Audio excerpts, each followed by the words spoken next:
Now that is a tobacco barn. It's even got the green tar paper along the side of it still.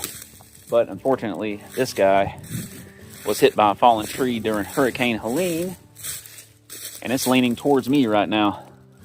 Yeah, I'm not safe. Let me get out of here.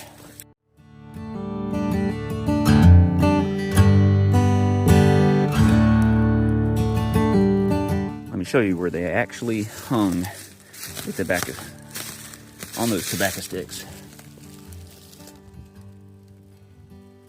They hung them between all of these rafters, horizontally, side to side, all the way from top to bottom.